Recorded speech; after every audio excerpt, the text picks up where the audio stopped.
So yesterday we talked about the Tigers bullpen, the rumors swirling around about the bullpen, what the bullpen could look like in 2023. Today we're going to look at starting pitching. Have a pretty similar conversation. There's no rumors swirling about trading any of our starters, but we're really thin at the rotation at the moment. And I want to talk about who's available to add from the outside and as it stands currently, kind of what the starting pitching situation is heading into 2023. So that's what we're going to talk about today on Locked On Tigers. You are Locked On Tigers, your daily Detroit Tigers podcast. Part of the Locked On Podcast Network, your team every day.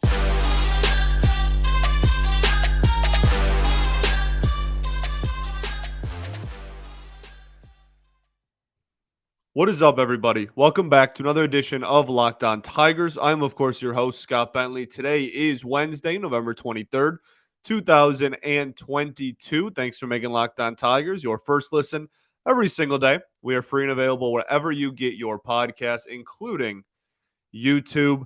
Okay, so today we are going to talk about starting pitching, the current starting pitching situation for the Detroit Tigers. I think it is under the radar, one of the bigger question marks of this team going forward is the starting rotation. I think that we've talked about the corner infield situation and what to do there. We've talked about the middle infield situation. We still have some conversation left there just with Scope's future and whatnot, but we also have to have a very long dialogue about the outfield situation because that's its own thing. So we'll do that on our next episode, probably, if there's no news by then, whenever that may be. I don't know if I'm recording tomorrow for Thanksgiving or not. But regardless, one of the conversations that we have yet to really do a deep dive on is just the starting pitching unit as a whole. And I think we've done the individual players. We've talked about these guys at length individually, right? We've been doing that for the last month. But the unit as a whole is thin. It is shallow. That doesn't mean it's not talented, but it is objectively thin. You need innings, and you need innings badly. We got put through the ringer with the injury bug for this rotation over the last 2 years. Turnbull and honestly, a lot of the just filler guys over the last 2 years have gotten hurt. Last year, same thing there, but also some of the long-term players, Skubal, Mize. You have really been Manning. You have really been, we've gone through it when it comes to our starting rotation and the health of it. And I give these players a lot of credit for battling through that because that's got to be a really tough thing to go through. And, this rebuild, whether we like it or not, whether it was the right thing to do or not, it was built around starting pitching. That is what the entire rebuild, honestly, hung its hat on. Everybody talked about when we were really bad, right? When we were really bad. Everybody talked about the future, and it was going to be Mize, Manning, Skubal, Faedo for a little bit before like 2019. But in 2017-18, like people were really big on Bo Brisky, Franklin Perez after the Verlander trade. Like this whole thing was supposed to be an incredible starting rotation, and we would figure out the hitting with either later draft picks or free agents, trades, etc. There's a lot of things that I disagree with on that. I love me a good top prospect pitcher. Do not get it twisted. But banking an entire rebuild, we didn't have a legitimate bat in our farm system that you could point to and be like, oh, this dude is going to be like a future Detroit Tiger. The entire rebuild, literally until we drafted Riley Green. And then obviously Torkelson got added to that. But even after that, it was two players. It was two. And now we're looking at, we've spread it out a little bit more. You got some more talent. You got some more bats that people have decent expectations of, but it's still thin. And I think that that's a flaw in its own right. And that's a different conversation, I guess. I don't want to keep going down that rabbit hole. But you banked everything on the starting rotation. And now almost all of your prospects, actually, I think every single one of the prospects that you were at one point claiming was the rotation of the future either is now currently hurt or has been hurt for a relatively significant amount of time. Mize, not going to pitch in 2023. It's not happening. Don't. Oh, well, what about like September? People don't do that. That's not happening. Okay. So Mize is gone for all of 2023. Skubal, I think the belief right now is like the first half, and then we'll kind of play the second half by ear. But like similar injury to what Matt Boyd added, and he wasn't back until what, September of this season. So I don't know if I'd hold my breath on like June, July, maybe even August. I don't know. That one's kind of a toss up, but that he's going to miss a significant amount of the season. You can't rely on him for innings. Matt Manning missed a large majority of last season. Seems to be healthy now, which is great. But again, stunting development when you can't develop because you can't pitch. So that's something that we had to deal with last year. Faedo has obviously had a plethora of injuries, including Tommy John. It's just Franklin Perez. We don't even need to go down that thing, but like he's certainly had his fair share of injuries, to say the least. Everyone, Joey Wentz, Tommy John as well. Not currently, he's fine now. But if you, I'm not trying to scare anybody. He's already had Tommy John last year. It's just it appeared to be one after the other, and that's the old adage. That's what scouts try and tell you. They're like, hey, well, every scout kind of has a different perception. The old rule used to be one of every three top starting pitching prospects you had, one of them would turn out of every three. But now some people say it's one out of every five, which just goes to show you how prevalent injuries are in the starting pitching world. And so building an entire rebuild off of the most injury prone position and not even really addressing, outside of two players, any other area of your team is definitely a take. And we don't have to worry about it anymore. We don't have to complain about it for an entire episode or anything because that regime is gone. But the fact of the matter is that mindset got us here, got us to where we are on November 23rd, 2022. So that's why I'm bringing it up, and that's why we're talking about it right now. And now we're in a situation where heading into 2023, your starting pitching is unbelievably thin, and you also don't have like the overwhelming top end, this dude is an ace either. So you don't have the incredible top end talent yet. You have some players that could develop into it. But as far as 2023 goes, you don't have it. That's not in the organization. There's nobody in this organization that's going to like go out and get Cy Young votes this year. Okay. And well, I don't know. 20th for Cy Young doesn't count to me as Cy Young votes. You get what I'm saying? You don't have like a top end elite, like, top 10, 15 pitcher in baseball. And then you also don't really have a solidified, after third in the rotation? You don't have a solidified 4, 5, or presumably 6 because, again, you need innings desperately. So we're going to take a look at inside the organization, talk about what the rotation will look like, and we're going to look at outside the organization. But I think starting the show off with just how we got to where we're at is an important conversation to still have, because while it wasn't intentional to become this thin at the position this quickly, this was very intentional. And this was actually legitimately the game plan, believe it or not, was just have a bunch of starting pitchers and hope that they all miraculously turned out. And that's an ode to the previous regime.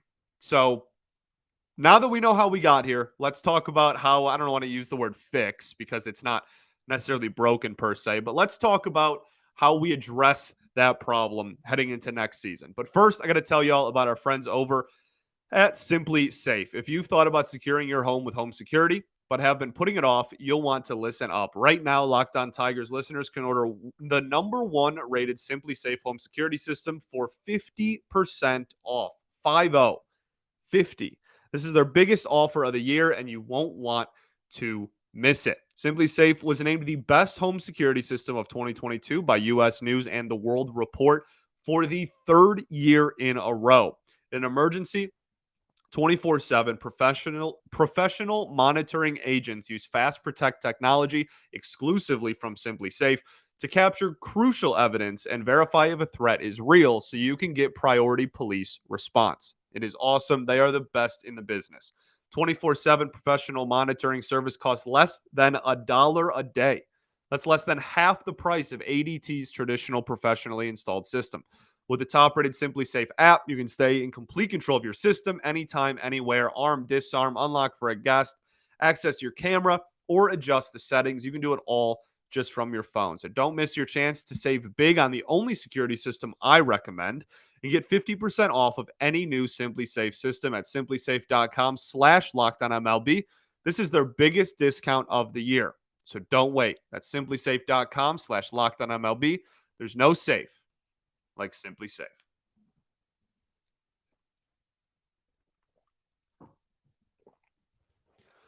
All right, everybody. Welcome back here. Segment 2, Locked On Tigers. Thanks for making us your first listen every day. For your second listen, check on the Locked On Sports Today podcast. From the games that matter the most to the biggest stories in sports, go beyond the scoreboard and behind the scenes with local experts, insights, only available on Locked On. Locked On Sports Today, available on the app, this app, YouTube, or wherever you get your podcast.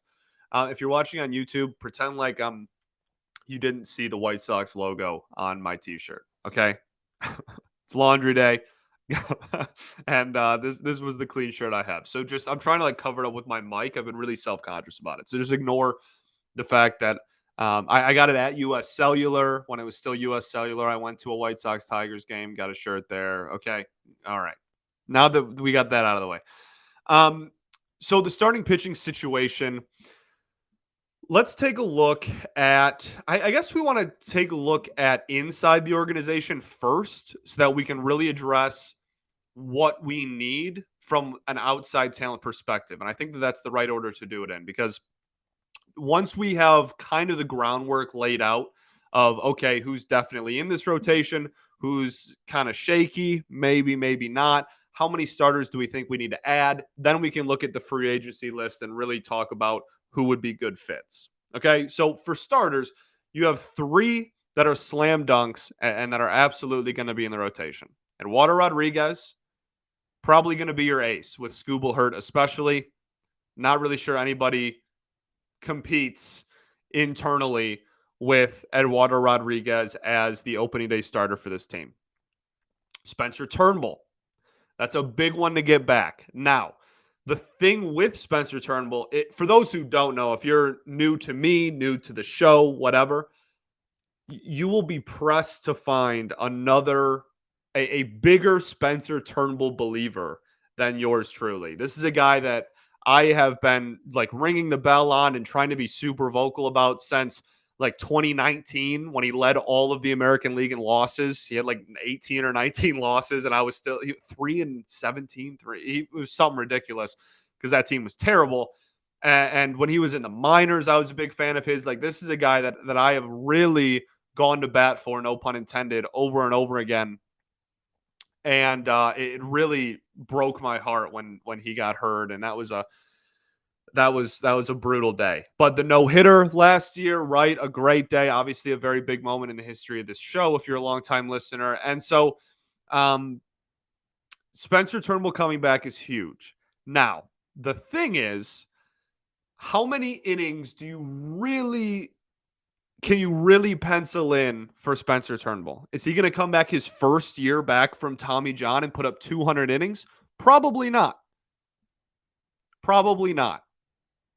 That's a tall ask of anyone. Okay? So he's in the rotation, absolutely. And he should get as many innings as you are comfortable giving him and as he is comfortable throwing. He's a dog. He's a gamer. So I would imagine that he wants to pitch every inning. But it's a conversation where he's definitely in the rotation, but that maybe you get a 6th starter. Maybe you even get 7. You need a lot of innings. And we have been bitten by that each of the last 2 seasons, this year and last year, we both of those years we got hosed on the inability to have starting pitching depth and just the inability to log the amount of innings we needed to get through a season. Like Brian Garcia, gamer, competitor, love the dude. He shouldn't be in a position where he has to start multiple games a season for the Detroit Tigers. That shouldn't be our reality. So we need starting pitching depth badly. But in the same breath, we need to fill out a rotation. And Turnbull helps fill out the rotation. He's going to get his innings. But, I mean, what, 150, 170 innings? That's a relatively full season these days. Maybe you skip him in the rotation a few times. Maybe he lands on the 10-day IL for arm soreness once or twice, just to arm soreness in quotes, just to kind of get a break for a couple of trips through the rotation. I don't know, but I don't think that you can just say Spencer Turnbull's the number 2 in this rotation or the number 3 or whatever number you want to put him at, and he's just going to guaranteed start once every 5 days. I don't think that that's fair to him, given his situation. I don't think that that's fair to the organization when, again, we're very thin at the position.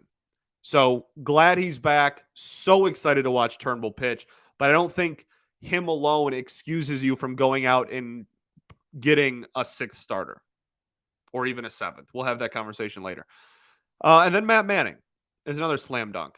He will absolutely be in this rotation. He deserves to be in this rotation. Showed signs. He was pretty inconsistent once he was healthy last season, but did have some really good starts and some starts where you were like, wow, I get it. I understand where all the hype's coming from now. It took a while to maybe translate over into the majors from what we saw in the minors, but like this dude is legit. And then there were some starts where you were like, that was pretty like pitch to contact and it didn't go very well. So I think another step in his development, he is still very young. 24 years old? I think he'll be 25 this season. So again, another young guy, definitely part of the rotation. Now, in the same breath, he hasn't given you even close to like 200 innings in a season in his entire life. Went from high school to professional ball in the minors. They don't play as many games, especially in the lower levels of the minors. And then came up halfway through last season and was kind of limited toward the end of the year. And then this year had the injury. Like again, how many you need innings?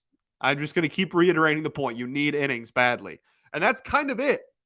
For like the solidified, definitely going to be in this rotation conversation, that's it. So you have 3 dudes, and only one of them that, presuming health, can give you 200-ish innings. Or even if that's like too high of a bar. Oh, nobody pitches 200 innings. Okay, 180.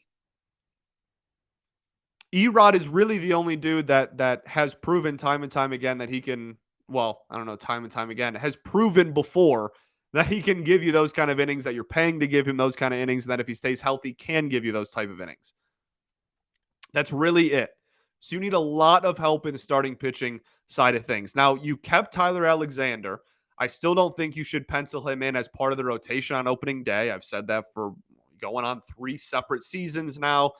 There's always at least one person that disagrees with me. That's fine. But I think that he would excel. I've said this a million times, excel in the role of being the long reliever that you can spot start when needed. I'm not saying don't start him at all this year. I'm just saying don't put him in the rotation on opening day and then use him as a starter when you need to use him as a starter, when inevitably somebody needs a trip off in the rotation. You're not only going to use 5 starters all year. That doesn't happen anymore for any team in the game of baseball. That's just not how baseball is played these days, okay? So you have Tyler kind of in the wings there. Bo Brisky is, I think, the next person I want to talk about. Bo had a solid season. He had a solid year. Still needs to work on some swing and miss stuff, but he has a good changeup. I love his changeup. He's got a solid fastball. Maybe needs to develop the breaking ball a little bit more, but I believe in Bo Brisky, and I believe in the development of Bo Brisky. That will help a little bit. I think we're starting to walk the fine line of, and this is a pretty subjective thing in my eyes from person to person, is Bo Brisky somebody that heading into opening day, you go fourth guy in the rotation? That's really what a lot of the future of this offseason is going to come down to. Or at least how many starting pitchers you sign, what it's going to come down to. I'm not sure I'm at a point where I am confidently guaranteed saying Bo Brisky starting once every 5 days. We're all good. Like no restrictions, no, coddling him or protecting him or, babying him along developmental wise. Let's just throw him out in the rotation and let's do it. I want him to start games this year. Very much so. I think Bo Brisky would be a phenomenal sixth starting pitcher in this rotation. Okay. As I've said before, you only have one pitcher that you really know, assuming health on all these guys, has the ability to give you a decent amount of innings. After that, it gets a little shaky.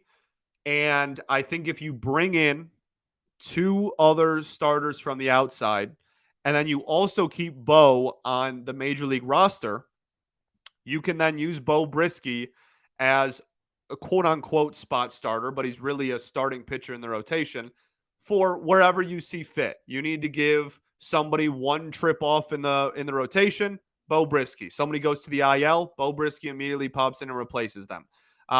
Even if you just don't have an off day for 7 days in a row and you want to give the rotation one day off to regroup, Bo Brisky, sixth straight game. Like, I don't think there's anything wrong with that. And I think that he would excel at that role. It would still continue his development because he would get relatively consistent starts.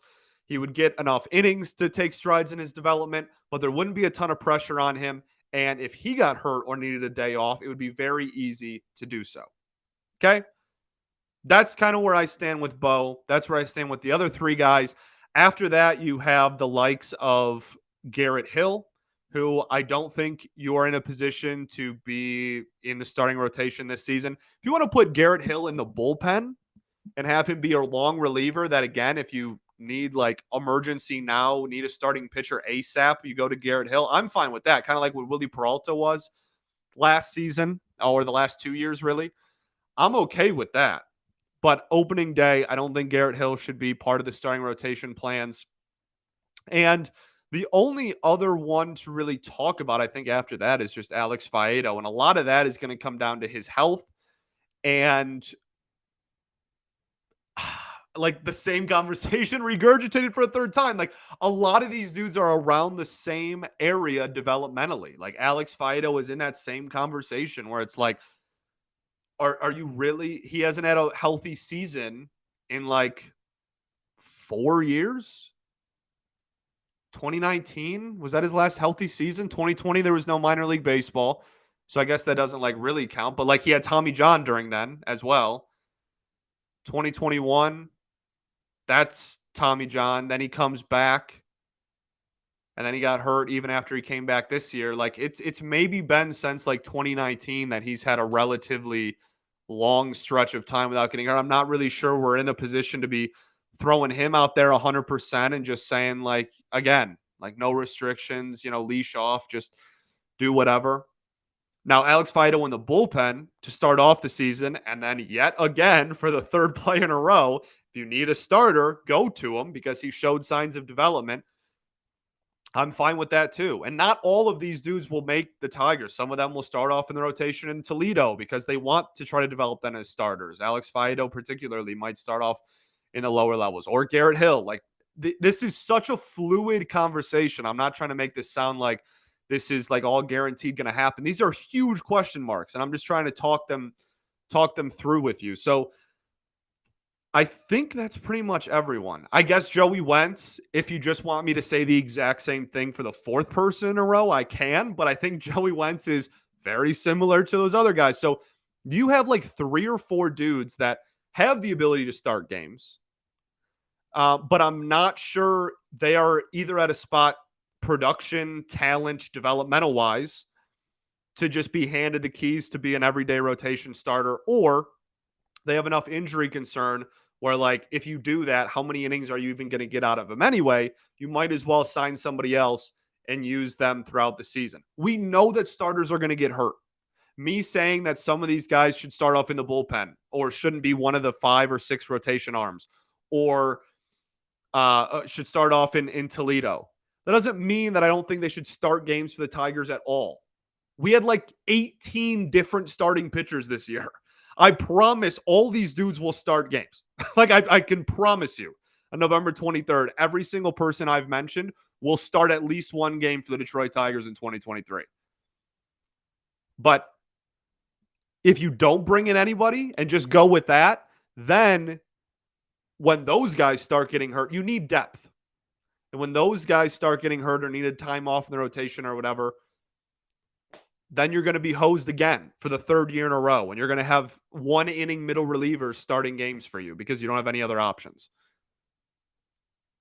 Okay.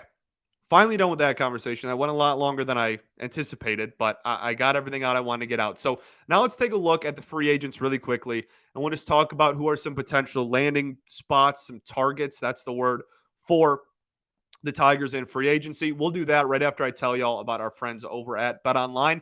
BetOnline.net is your number one source for betting info, stats, news, and analysis. Get the latest odds and trends of every professional and amateur league out there, from football to basketball, soccer, esports. They've got it all at betonline.net. They're the fastest and easiest way to get your betting fix. So head to the website today or use your mobile device to learn more. BetOnline, where the game starts. All right, everybody. Welcome back. Third and final segment here at Locked On Tigers. So, talking about the starting rotation, I think I got through everybody internally that's on the 40-man roster that is going to get a legitimate look to be in the starting rotation this season. If I did not mention them, that means that they are so far off my radar of potentially being a starting pitching option going into opening day that I didn't even mention them. Okay. So answer your own question. If you're like, oh, what about so and so? That's where I stand on whoever you're thinking about. Okay. Let's talk about free agents. Carlos Rodon is a really easy place to start. He is somebody that I think a lot of teams will have a lot of interest in. He is a darn good pitcher. I would love it. I would love it. Now, there is some concern about his injury history as well, but he's also been one of those players where, especially the last 2 years, it's been like, oh, we're worried about his shoulder, we're worried about his arm. And then, like, nothing's really ever come of it. Like, he's logged innings and been good. So I don't know if that's every time he's a free agent for the rest of his life, it's probably going to be, oh, but what about the shoulder? Well, the last 2 times it's worked out pretty fine. So I don't know. I'm not as worried about that. And the good thing is, if you do sign 2, even 3 starting pitchers this offseason or trade for whatever, you bring in 2 to 3 starters of outside talent, then your depth becomes great. A team with I don't know, Bo Brisky, Alex Faedo, Garrett Hill, Joey Wentz, the list goes on. One of those guys, however you rank them, it doesn't matter to me. However you rank them talent-wise of, oh, this dude's of those 4, this dude's the best, this dude's the worst. Having whoever the worst is of that 4 in your head as like the 8th or 9th or 10th option is great depth objectively. That's something that we would have loved the last 2 seasons. And thankfully, these guys stepped up and they provided that, and they have been that. But that's where I want to be. We don't have enough players on this team to just guarantee us innings. So we need to go out and I would love to add to depth. And if we can bring in a Rodon, that would add to the top end talent and the ceiling of this rotation, as well as then directly correlating to the depth because everyone would move down 1. That's just 2 for the price of 1. Fantastic. Beautiful. So obviously I would be fine with that. I think even with the injury concern and whatnot, he's 30. We need talent. We need talent. This team was not good last season. We need talent. So I'm fine with it. Kershaw, Dodgers, not going to happen. DeGrom, I hate to break it to all of you. Jacob DeGrom is not coming to Detroit. That's not going to happen. Nathan Eovaldi, I don't think this is a very long conversation either, because I think that he is. I think Boston wants him back, and even if they don't, I don't think he's necessarily on the Tigers' radar. 33 years old and has definitely had a very long injury history. Maybe that lowers his price. Um, but I don't know. I think you would have to get him on a bargain for me to be like happy go lucky, woohoo, Nathan Eovaldi. Very talented pitcher, obviously, but the velocity was down last year, and he has had a long career's worth of injury history. So that's someone to keep an eye out for, but I don't think that he's going to be toward the top of the Tigers list. Chris Bassett, maybe. Again, another dude in his mid 30s. It's also odd because a lot of the really good high end starting pitchers are already in their earlier mid 30s, and this team, for how young it is trying to find players that are going to be here for longer term, which is why Rodon is so intriguing. He's only 30, and like I don't know, I feel like this fan base is starting to get kind of tired of like the 1 year band-aid stopgap players who like are going to play here for a year. If they're good, they get flipped at the deadline. If they don't, then they're just bad and on the rotation all year. I think people are tired of those guys. So like Corey Kluber, like sure you could get him on a bargain. Not, I don't know, like that'd be a 1 year deal. Kyle Gibson you could get for a couple of years. Um, Martin Perez, he accepted the qualifying offer from Texas, so not Martin Perez. Sean Manaea, though, like that's another one. He's 31 years old and has had a history of being like pretty high ceilings. Pair him with Fetter, you might get some out of it. That's not one that I'm totally against. I would be pretty open to that. And again, really after Rodon and like obviously Kershaw, DeGrom, and probably Evaldi, still credit where credit's due. Then and Verlander, but I'll get to him in a sec. Then you're kind of done with like this is going to be a top two in our rotation. Like anybody outside of those 4 or 5 guys I just named is going to be a middle of the rotation arm for you, which is still very needed. And please add it, but not gonna. I don't know. Not very many of these dudes after those players I named are gonna like take over opening day starter. That's all. Um, I mean, Tyone's only 31. Taiwan Walker's only 29. That one's maybe enticing. You get him on a couple-year deal. He didn't exactly set the world on fire this year, but has had really good seasons. Maybe you can get him to a multi-year deal on a decent money. Quintana's 33. Maybe that's a little old. There are some intriguing names, though. I would be fine with pretty much anybody. Like, I don't want to just take, like, the middle road and just be like, oh, anybody. But like we need arms so badly. Like I'm not going to be particular about who we add for outside talent. Kyle Gibson's been really good. He's 34, I guess. He's a little older, but like he's been really solid. If you want to go young, then you're looking at Manaea, Tyone, Walker, Rodon, Zach Eflin, even only 29 years old. Those are the guys that you're circling. If you don't care how old they are and you just want somebody on this team, then you're looking for the other guys I mentioned and some of the names toward the top of the list. We'll end the show with Justin Verlander because that's everybody's favorite topic of conversation. It's not happening. Thanks for making Locked On Tigers your first listen every day. No, but seriously, like it's not happening this year. I would be floored. I would be stunned. I would be shocked. He's 40. He's coming off a Cy Young season. I think he's going to get like a 2-year deal, even maybe even a 3-year deal for just a ridiculous amount of AAV, a ridiculous amount of yearly salary, kind of like what Max Scherzer got. I think that is the type of contract he's going to get. I don't think that this team has so many holes still. We've been going over them for over a month. This team has so many holes to fill. I'm not sure they want to spend 25, 30, 35, 40 million dollars a year tied up into one starting pitcher that's in his 40s after Tommy John, even if it is off a Cy Young season. Okay? I know everybody wants it. I would cry. I would come on stream and I would bawl my eyes out. I have a heart. I would love it. In a perfect world, yes, please sign me up. I'm not saying I don't want it to happen. I'm saying it's not going to happen. I want it to happen more than anybody. I would love it. But it's not going to happen. I think the better chance we have, he's going to go somewhere and going to get paid. And I think after that contract, if he kind of reverts back to not necessarily a bad pitcher, but just back to not like a Cy Young caliber pitcher, and maybe his ERA's in like the 3.5 to 3.7 range, and he's like 43 years old 2 years from now, and he's a free agent again.